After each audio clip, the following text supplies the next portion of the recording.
Assalamualaikum everyone, welcome to my YouTube channel. Today we will discuss about the introduction of English. आज introduction में असां पढ़ंदासीं English जे बारे में। त इंग्लिश छा आहे, what is English? English is a language. Language लफ़्ज़ जी माना आहे ॿोली। अंग्रेज़ी छा आहे, हिकु ॿोली आहे। ऐं जेकॾहिं ॿोली आहे त असीं हुनखे छो था पढ़ूं या छो थी पढ़ी वञे। Question is that why do we learn English? असां अंग्रेज़ी छो सिखूं था? और वाई इज़ इंग्लिश स्टडीड? अंग्रेज़ी छो पढ़ी वेंदी आहे? बिकॉज़ हिन जो आंसर इहो अथव, because English is an international language which is spoken by people all over the world.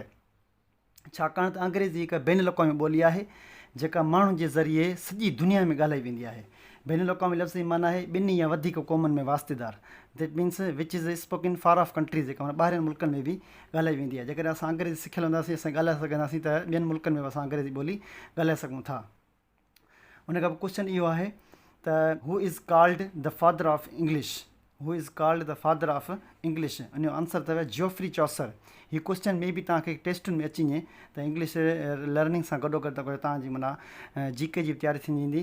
त इन जो क्वेश्चन आंसर इहो अथव त जोफ्री चॉसर जेको आहे इंग्लिश जो हिकिड़ो पोइट आहे, हिकिड़ो फेमस पोइट आहे इंग्लिश लिटरेचर जे हवाले सां। हाणे इंग्लिश अल्फ़ाबेट जे हिसाब सां सुवाल थो अचे त व्हाट इज़ अल्फ़ाबेट? जीअं हिकिड़ो सिंधी में अल्फ़ाबेट हूंदा आहिनि त उन में हूंदा आहिनि 52 लेटर्स हूंदा आहिनि। त इन वांगुरु इंग्लिश अल्फ़ाबेट में ए खां वठी ज़ेड ताईं इनखे छा चइबो आहे? इनखे अल्फ़ाबेट चइबो आहे। इनखे क्वेश्चन आहे त what is alphabet? What is alphabet?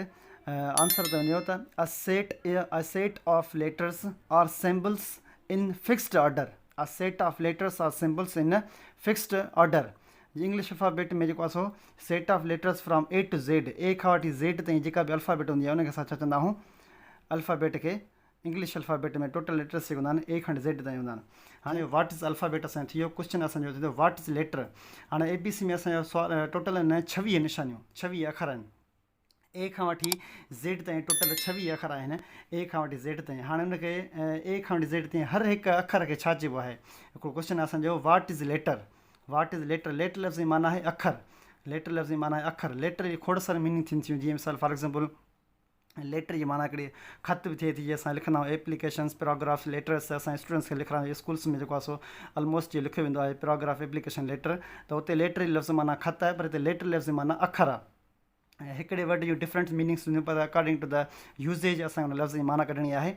त लेटर जी डेफिनेशन छा थींदी? There are 26 symbols in English alphabet, each symbol is called letter. अंग्रेज़ी ABC में टोटल 26 निशान थींदियूं आहिनि। सिम्बल लफ़्ज़ जी माना आहे निशानी। सिम्बल लफ़्ज़ जी माना आहे निशानी। सिम्बल्स मीन्स निशानियूं। उन करे मूं सिम्बल लफ़्ज़ जी माना लिखी आहे निशानी। In English alphabet each symbol is called letter. हर हिकु निशानीअ खे अखर चइबो आहे। हाणे ABC जेका हूंदी आहे उहा लिखी वेंदी आहे कीअं? हिकिड़ी वॾी ABC हूंदी आहे, हिकु नंढी ABC हूंदी आहे। इंग्लिश अल्फ़ाबेट में असां लिखंदा आहियूं ABC। इंग्लिश अल्फ़ाबेट जे असां टोटल 26 अखर आहिनि।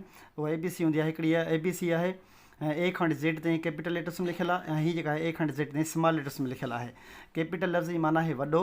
कैपिटल लफ़्ज़ जी माना आहे वॾो, ऐं स्मॉल लफ़्ज़ जी माना आहे नंढो। माना कैपिटल लेटर्स में लिखियलु आहे ABC, स्मॉल लेटर्स में लिखियलु आहे। जेकॾहिं तव्हांखे को बि क्वेश्चन हुजे त हीउ मुंहिंजो व्हाट्सअप नंबर आहे, ऐं व्हाट्सअप नंबर आहे, इन ते पर्सनल तव्हां मूंखां क्वेश्चन करे सघो था। उमेदु आहे त हीअ वीडियो तव्हांखे ज़रूरु पसंदि आई हूंदी। हिन वीडियो खे लाइक, कमेंट ऐं शेयर ज़रूरु कंदा, पंहिंजे दोस्तनि ते पहुचाईंदा। इंग्लिश ग्रामर जो मुकमल कोर्स सिंधी में हासिलु करण जे लाइ मुंहिंजो यूट्यूब चैनल आहे सरबदुज़ा बी अता चैनल सां इनखे सब्सक्राइब कयो ऐं हासिलु कयो घर वेठे English speaking course free of cost.